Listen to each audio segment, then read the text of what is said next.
Alice's Adventures in Wonderland by Lewis Carroll. Alice was beginning to get very tired of sitting by her sister on the bank and of having nothing to do. Once or twice she had peeped into the book her sister was reading, but it had no pictures or conversations in it. And what is the use of a book, thought Alice, without pictures or conversations? So she was considering in her own mind, as well as she could, for the day made her feel very sleepy and stupid, whether the pleasure of making a daisy chain would be worth the trouble of getting up and picking the daisies, when suddenly a white rabbit with pink eyes ran close by her. There was nothing so very remarkable in that, nor did Alice think it so very much out of the way to hear the rabbit say to itself, "Oh dear, I shall be too late." But when the rabbit actually took a watch out of its waistcoat pocket and looked at it, and then hurried on, Alice started to her feet, for it flashed across her mind that she had never before seen a rabbit with either a waistcoat pocket or a watch to take out of it, and, burning with curiosity, she ran across the field after it and was just in time to see it pop down a large rabbit hole under the hedge. In another moment down went Alice after it. The rabbit hole went straight on like a tunnel for some way and then dipped suddenly down, so suddenly that Alice had not a moment to think about stopping herself before she found herself falling down what seemed to be a very deep well. Either the well was very deep, or she fell very slowly, for she had plenty of time as she went down to look about her. First she tried to make out what she was coming to, but it was too dark to see anything. Then she looked at the sides of the well and noticed that they were filled with cupboards and bookshelves. Here and there she saw maps and pictures hung upon pegs. She took down a jar from one of the shelves as she passed. It was labeled orange marmalade, but to her great disappointment it was empty. She did not like to drop the jar, so managed to put it into one of the cupboards as she fell past it. Down, down, down. Would the fall never come to an end? There was nothing else to do, so Alice soon began talking to herself. "Dinah'll miss me very much tonight, I should think." Dinah was the cat. "I hope they'll remember her saucer of milk at tea time. Dinah, my dear, I wish you were down here with me." Alice felt that she was dozing off, when suddenly thump, thump, down she came upon a heap of sticks and dry leaves, and the fall was over. Alice was not a bit hurt, and she jumped up in a moment. She looked up, but it was all dark overhead. Before her was another long passage, and the white rabbit was still in sight, hurrying down it. There was not a moment to be lost. Away went Alice like the wind, and was just in time to hear it say as it turned a corner, "Oh, my ears and whiskers, how late it's getting." She was close behind it when she turned the corner, but the rabbit was no longer to be seen. She found herself in a long, low hall, which was lit up by a row of lamps hanging from the roof. There were doors all round the hall, but they were all locked, and when Alice had been all the way down one side and up the other, trying every door, she walked sadly down the middle, wondering how she was ever to get out again. Suddenly she came upon a little table, all made of solid glass. There was nothing on it but a tiny golden key, and Alice's first idea was that this might belong to one of the doors of the hall, but alas! Either the locks were too large or the key was too small, but, at any rate, it would not open any of them.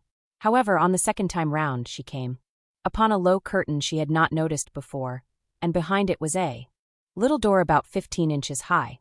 She tried the little golden key in the lock, and to her great delight, it fitted. Alice opened the door and found that it led into a small passage not much larger than a rat hole. She knelt down and looked along the passage into the loveliest garden you ever saw. How she longed to get out of that dark hall and wander about among those beds of bright flowers and those cool fountains, but she could not even get her head through the doorway. "Oh," said Alice, "how I wish I could shut up like a telescope. I think I could if I only knew how to begin." Alice went back to the table, half hoping she might find another key on it, or at any rate, a book of rules for shutting people up like telescopes. This time she found a little bottle on it, which certainly was not here before, said Alice, and tied round the neck of the bottle was a paper label with the words "Drink Me" beautifully printed on it in large letters. "No, I'll look first," she said, "and see whether it's marked _poison_ or not," for she had never forgotten that if you drink from a bottle marked poison, it is almost certain to disagree with you sooner or later. However, this bottle was not marked poison, so Alice ventured to taste it, and finding it very nice, it had a sort of mixed flavor of cherry tart, custard, pineapple, roast turkey, toffee, and hot buttered toast. She very soon finished it off. What a curious feeling, said Alice. I must be shutting up like a telescope. And so it was indeed. She was now only 10 inches high, and her face brightened up at the thought that she was now the right size for going through the little door into that lovely garden. After a while, finding that nothing more happened, she decided on going into the garden at once, but alas for poor Alice.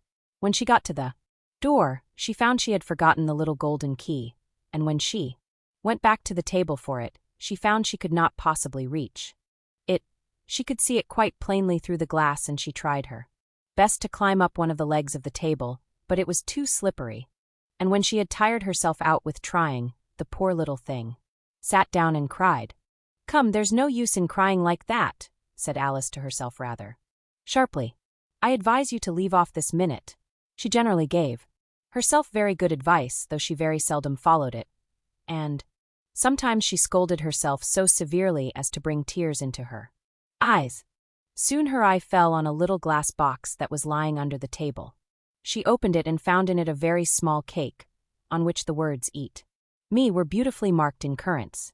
Well, I'll eat it, said Alice, and if it makes me grow larger, I can reach the key, and if it makes me grow smaller, I can creep under the door, so either way I'll get into the garden, and I don't care which happens.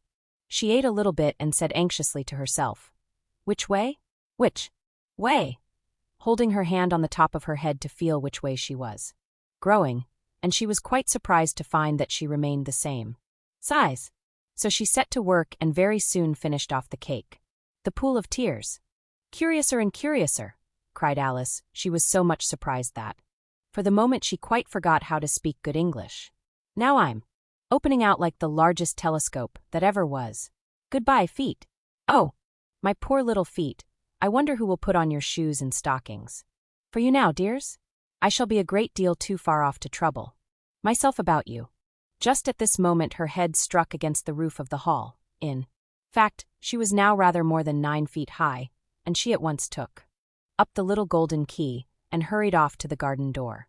Poor Alice! It was as much as she could do, lying down on one side, to look through into the garden with one eye, but to get through was more hopeless than ever. She sat down and began to cry again. She went on shedding gallons of tears, until there was a large pool all round her and reaching half down the hall. After a time, she heard a little pattering of feet in the distance, and she hastily dried her eyes to see what was coming. It was the white rabbit returning, splendidly dressed, with a pair of white kid gloves in one hand and a large fan in the other. He came trotting along in a great hurry, muttering to himself, Oh, the Duchess, the Duchess. Oh, won't she be savage if I've kept her waiting? When the rabbit came near her, Alice began in a low, timid voice, If you please, sir. The rabbit started violently, dropped the white kid gloves and the fan, and scurried away into the darkness as hard as he could go. Alice took up the fan and gloves, and she kept fanning herself all the time she went on talking. Dear, dear, how queer everything is today. And yesterday things went on just as usual. Was I the same when I got up this morning? But if I'm not the same, the next question is, who in the world am I? That's the great puzzle. As she said this, she looked down at her hands and was surprised to see that she had put on one of the rabbit's little white kid gloves while she was talking. How can I have done that? She thought. I must be growing small again. She got up and went to the table to measure herself by it, and found that she was now about 2 feet high and was going on shrinking rapidly. She soon found out that the cause of this was the fan she was holding, and she dropped it hastily, just in time to save herself from shrinking away altogether. That was a narrow escape, said Alice, a good deal frightened at the sudden change, but very glad to find herself still in existence. And now for the garden. And she ran with all speed back to the little door. But alas! The little door was shut again, and the little golden key was lying on the glass table as before. Things are worse than ever, thought the poor child, for I never was so small as this before. Never. As she said these words, her foot slipped, and in another moment, splash! She was up to her chin in salt water. Her first idea was that she had somehow fallen into the sea. However, she soon made out that she was in the pool of tears which she had wept when she was 9 feet high. Just then she heard something splashing about in the pool a little way off, and she swam nearer to see what it was. She soon made out that it was only a mouse that had slipped in like herself. Would it be of any use now, thought Alice, to speak to this mouse? Everything is so out of the way down here that I should think very likely it can talk. At any rate, there's no harm in trying. So she began, "Oh, mouse, do you know the way out of this pool? I am very tired of swimming about here, oh, mouse." The mouse looked at her rather inquisitively and seemed to her to wink with one of its little eyes, but it said nothing. Perhaps it doesn't understand English, thought Alice. I dare say it's a French mouse come over with William the Conqueror. So she began again, "Oh, est ma chat," which was the first sentence in her French lesson book. The mouse gave a sudden leap out of the water and seemed to quiver all over with fright. "Oh, I beg your pardon," cried Alice, hastily, afraid that she had hurt the poor animal's feelings. "I quite forgot you didn't like cats." "Not like cats," cried the mouse in a shrill, passionate voice. "Would you like cats if you were me?" "Well, perhaps not," said Alice in a soothing tone. "Don't be angry about it. And yet I wish I could show you our cat Dinah. I think you'd take a fancy to cats if you could only see her. She is such a dear, quiet thing." The mouse was bristling all over, and she felt certain it must be really offended. "We won't talk about her any more if you'd rather not." "We indeed," cried the mouse, who was trembling down to the end of its tail. "As if I would talk on such a subject. Our family always hated cats, nasty, low, vulgar things. Don't let me hear the name again." "I won't indeed," said Alice, in a great hurry to change the subject of conversation. Are you fond of dogs? There is such a nice little dog near our house, I should like to show you. It kills all the rats and oh dear," cried Alice in a sorrowful tone. "I'm afraid I've offended it again." For the mouse was swimming away from her as hard as it could go, and making quite a commotion in the pool as it went. So she called softly after it, "Mouse dear, do come back again, and we won't talk about cats or dogs either if you don't like them." When the mouse heard this, it turned round and swam slowly back to her. Its face was quite pale, and it said in a low, trembling voice, "Let us get to the shore, and then I'll tell you my history, and you'll understand why it is I hate cats and dogs."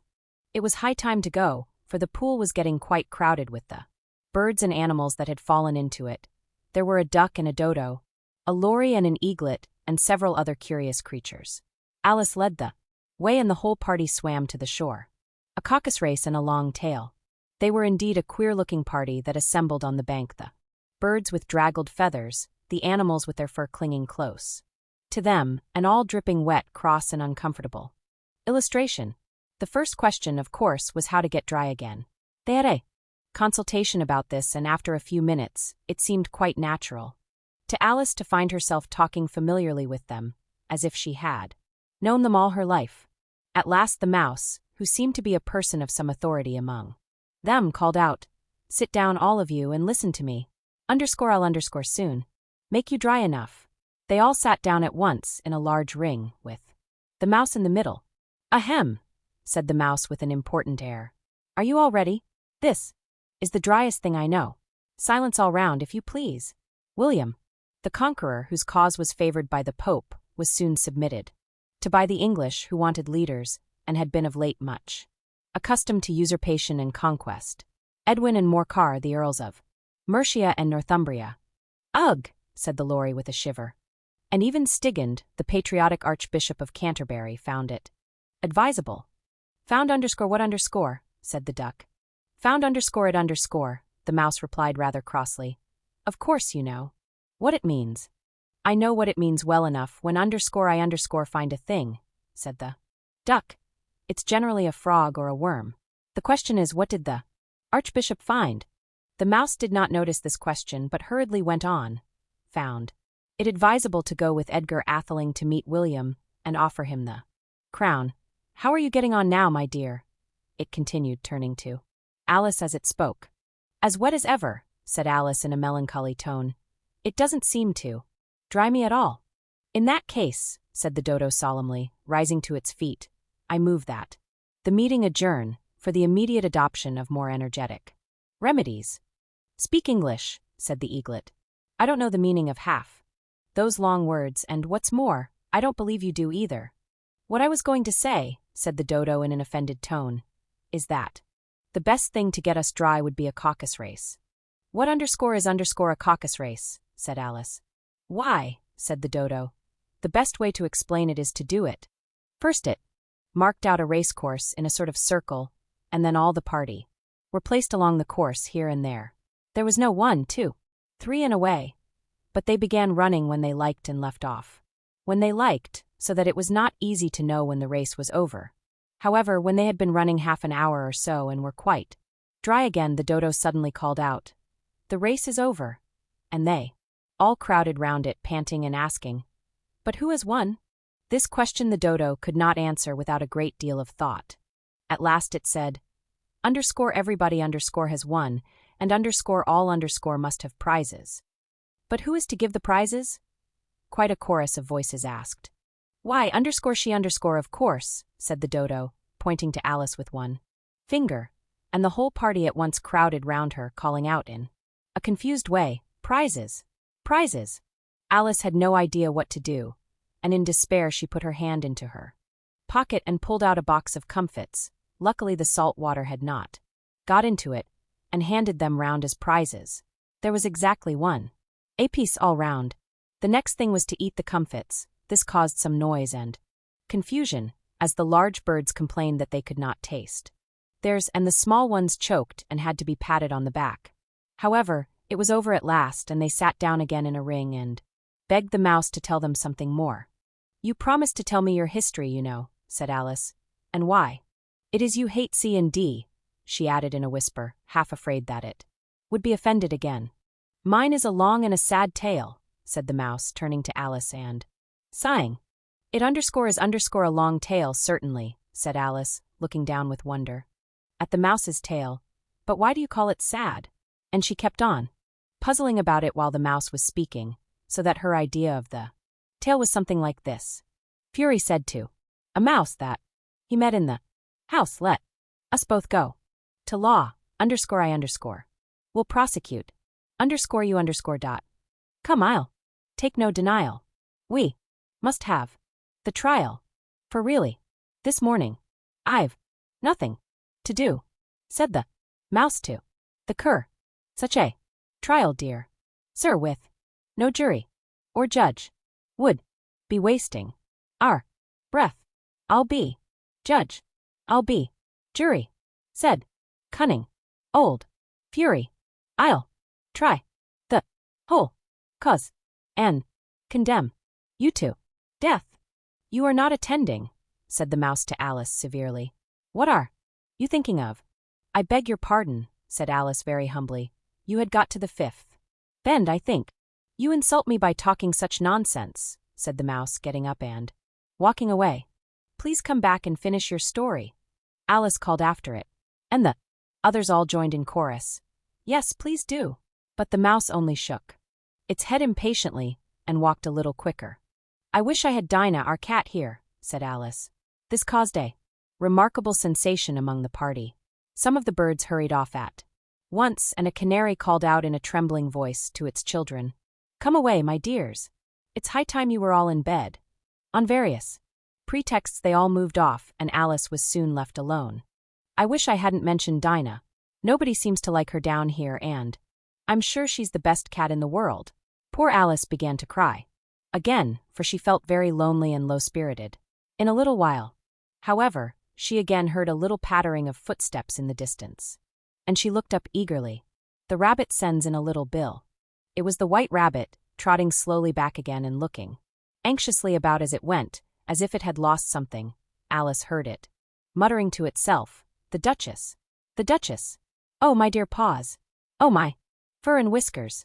She'll get me executed as sure as ferrets are. Ferrets! Where I have dropped them, I wonder? Alice guessed in a moment that it was looking for the fan and the pair of white kid gloves. and she very good-naturedly began hunting about for them. But they were nowhere to be seen. Everything seemed to have changed since her swim in. The pool, and the great hall with the glass table and the little door, had vanished completely. Very soon the rabbit noticed Alice and called to her, in an angry tone, "Why, Marian, what are you doing out here? Run home this moment, and fetch me a pair of gloves and a fan. Quick now." "He took me for his housemaid," said Alice as she ran off. "How surprised he'll be when he finds out who I am." As she said this, she came upon a neat little house, on the door of which was a bright brass plate with the name W. Rabbit engraved upon it. She went in without knocking and hurried upstairs, in great fear lest she should meet the real Mary, and be turned out of the house before she had found the fan and gloves. By this time, Alice had found her way into a tidy little room with a table in the window, and on it a fan and 2 or 3 pairs of tiny white kid gloves. She took up the fan and a pair of the gloves and was just going to leave the room, when her eyes fell upon a little bottle that stood near the looking-glass. She uncorked it and put it to her lips, saying to herself, "I do hope it'll make me grow large again, for, really, I'm quite tired of being such a tiny little thing." Before she had drunk half the bottle, she found her head pressing against the ceiling and had to stoop to save her neck from being broken. She hastily put down the bottle, remarking, "That's quite enough. I hope I shan't grow any more." Alas! It was too late to wish that.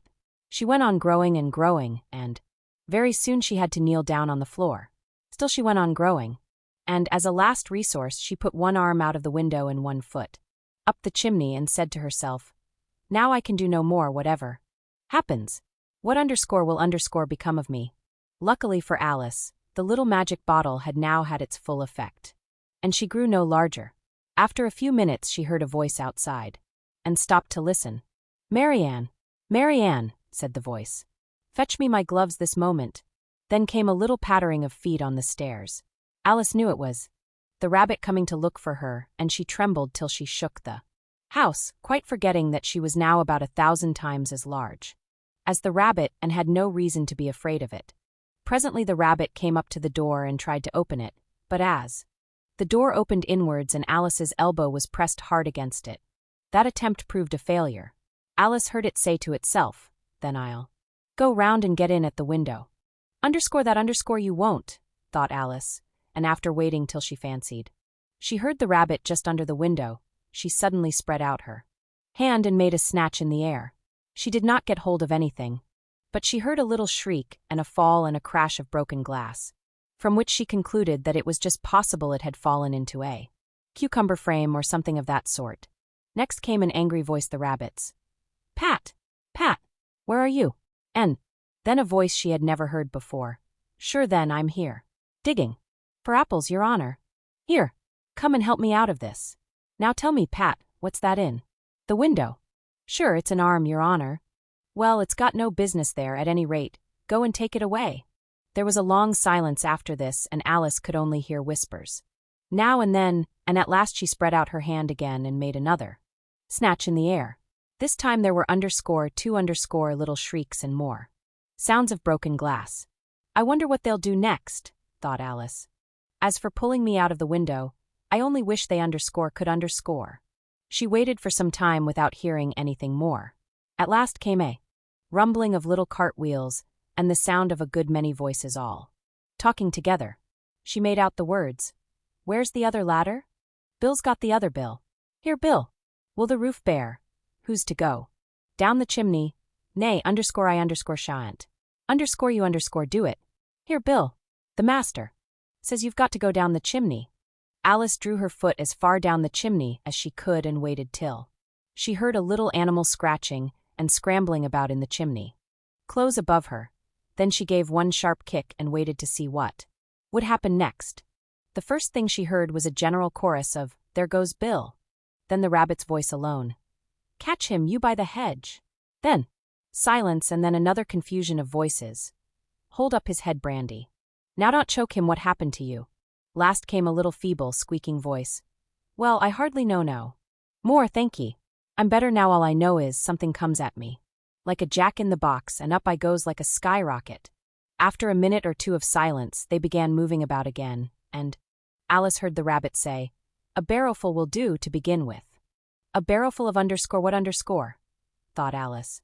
But she had not long to doubt. For the next moment a shower of little pebbles came rattling in at the window and some of them hit her in the face. Alice noticed, with some surprise, that the pebbles were all turning into little cakes as they lay on the floor, and a bright idea came into her head. If I eat one of these cakes, she thought, it's sure to make some change in my size. So she swallowed one of the cakes and was delighted to find that she began shrinking directly. As soon as she was small enough to get through the door, she ran out of the house and found quite a crowd of little animals and birds waiting outside. They all made a rush at Alice the moment she appeared, but she ran off as hard as she could and soon found herself safe in a thick wood. Illustration. The Duchess tucked her arm affectionately into Alice's. The first thing I've got to do, said Alice to herself as she wandered about in the wood, is to grow to my right size again, and the second thing is to find my way into that lovely garden. I suppose I ought to eat or drink something or other, but the great question is, what? Alice looked all around her at the flowers and the blades of grass, but she could not see anything that looked like the right thing to eat or drink under the circumstances. There was a large mushroom growing near her, about the same height as herself. She stretched herself up on tiptoe and peeped over the edge, and her eyes immediately met those of a large blue caterpillar that was sitting on the top with its arms folded, quietly smoking a long hookah and taking not the smallest notice of her or of anything else. Advice from a caterpillar. At last the caterpillar took the hookah out of its mouth and addressed Alice in a languid, sleepy voice. Who are you underscore? Said the caterpillar. Illustration. Alice replied rather shyly, I hardly know, sir, just at present at least I know who I was when I got up this morning, but I think I must have changed several times since then. What do you mean by that? Said the caterpillar sternly. Explain. Yourself. I can't explain myself. I'm afraid, sir, said Alice, because I'm not myself. You see, being so many different sizes in a day is very confusing. She drew herself up and said very gravely, I think you ought to tell me who you are first. Why? Said the caterpillar. As Alice could not think of any good reason, and the caterpillar seemed to be in a very unpleasant state of mind, she turned away. Come back, the caterpillar called after her. I've something important to say. Alice turned and came back again. Keep your temper, said the caterpillar. Is that all? Said Alice, swallowing down her anger as well as she could. No, said the caterpillar. It unfolded its arms, took the hookah out of its mouth again, and said, So you think you're changed, do you? I'm afraid I am, sir, said Alice. I can't remember things as I used, and I don't keep the same size for 10 minutes together. What size do you want to be? Asked the caterpillar. Oh, I'm not particular as to size, Alice hastily replied. Only one doesn't like changing so often, you know. I should like to be little underscore. Larger, sir, if you wouldn't mind, said Alice. 3 inches is such a wretched height to be. It is a very good height indeed, said the caterpillar angrily rearing itself upright as it spoke. It was exactly 3 inches high. In a minute or two, the caterpillar got down off the mushroom and crawled away into the grass, merely remarking as it went, one side will make you grow taller, and the other side will make you grow shorter. One side of what underscore? The other side of what underscore? Thought Alice to herself. Of the mushroom, said the caterpillar, just as if she had asked it aloud, and in another moment it was out of sight. Alice remained looking thoughtfully at the mushroom for a minute, trying to make out which were the 2 sides of it. At last she stretched her arms round it as far as they would go, and broke off a bit of the edge with each hand. And now which is which? She said to herself, and nibbled a little of the right-hand bit to try the effect. The next moment she felt a violent blow underneath her chin. It had struck her foot. She was a good deal frightened by this very sudden change, as she was shrinking rapidly, so she set to work at once to eat some of the other bit. Her chin was pressed so closely against her foot that there was hardly room to open her mouth, but she did it at last and managed to swallow a morsel of the left-hand bit. Come, my head's free at last, said Alice, but all she could see when she looked down was an immense length of neck which seemed to rise like a stalk out of a sea of green leaves that lay far below her. Where underscore have underscore my shoulders got to? And oh, my poor hands, how is it I can't see you? She was delighted to find that her neck would bend about easily in any direction like a serpent. She had just succeeded in curving it down into a graceful zigzag and was going to dive in among the leaves when a sharp hiss made her draw back in a hurry. A large pigeon had flown into her face and was beating her violently with its wings. Serpent, cried the pigeon. I'm underscore not underscore a serpent, said Alice indignantly. Let me alone. I've tried the roots of trees and I've tried banks and I've tried hedges, the pigeon went on. But those serpents, there's no pleasing them. Alice was more and more puzzled. As if it wasn't trouble enough hatching the eggs, said the pigeon. But I must be on the lookout for serpents night and day. And just as I'd taken the highest tree in the wood, continued the pigeon, raising its voice to a shriek, and just as I was thinking I should be free of them at last, they must needs come wriggling down from the sky. Ugh! Serpent! But I'm underscore not underscore a serpent, I tell you, said Alice. I may. Little girl, she added rather doubtfully, as she remembered the number of changes she had gone through that day. You're looking for eggs, I know underscore that underscore well enough, said the pigeon. And what does it matter to me whether you're a little girl or a serpent? It matters a good deal to underscore me underscore, said Alice hastily. But I'm not looking for eggs as it happens, and if I was I shouldn't want underscore yours underscore I don't like them raw. Well, be off then, said the pigeon in a sulky tone as it settled down again into its nest. Alice crouched down among the trees as well as she could, for her neck kept getting entangled among the branches, and every now and then she had to stop and untwist it. After a while she remembered that she still held the pieces of mushroom in her hands, and she set to work very carefully, nibbling first at one and then at the other, and growing sometimes taller and sometimes shorter, until she had succeeded in bringing herself down to her usual height. It was so long since she had been anything near the right size that it felt quite strange at first. The next thing is to get into that beautiful garden. How underscore is underscore that to be done, I wonder? As she said this, she came suddenly upon an open place, with a little house in it about 4 feet high. Whoever lives there, thought Alice, it'll never do to come upon them underscore this underscore size. Why, I should frighten them out of their wits. She did not venture to go near the house till she had brought herself down to 9 inches high.